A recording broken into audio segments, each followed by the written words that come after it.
All right, welcome to Module 4. So you're almost halfway.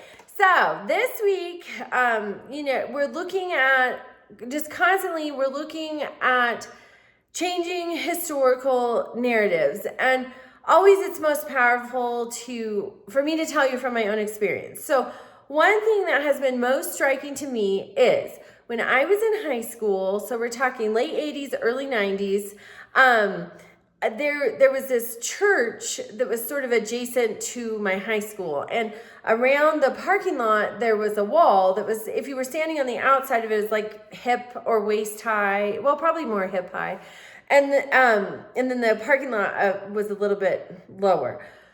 So these stoners would go, and that's where they sat before school every morning, was on the outside side of that wall. And they were not the in crowd of my high school. Well, fast forward to today. I don't know if you live in a state like mine. I live in Colorado, where medical marijuana and recreational marijuana, that's the mainstream now. I live in a very remote part of Colorado. And if you go to the nearest big town, there are more dispensaries than anything else.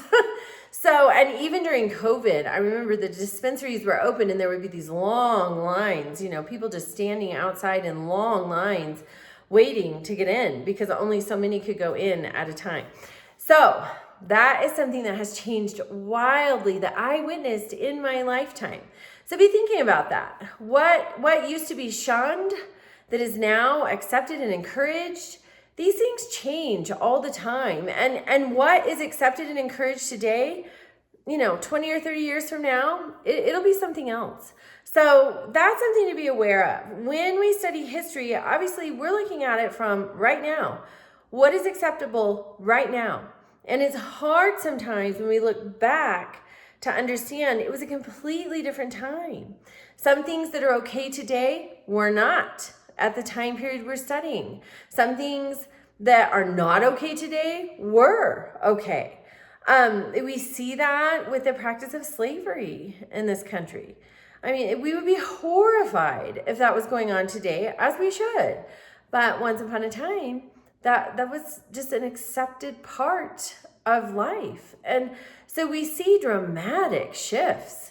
And it's really alarming. Like, how do we get to a dramatic shift where it's okay to enslave another person? That's alarming. We need to study that because some things need to stay shunned and not acceptable forever. So that's just something to be aware of in your study of history. So read the Module 4 guide and the resources. We have a discussion. We have a discussion in every module. So make sure you do your initial post and reply to 2 of your classmates. Those replies are worth 15 points a week. And so some of you write these fabulous initial posts and then you don't reply to anybody. Not only does that hurt the learning experience overall for everyone, but also you can't get an A if you are constantly neglecting your replies. So think about that. You also have a journal assignment this week, and I will see you in the discussion boards.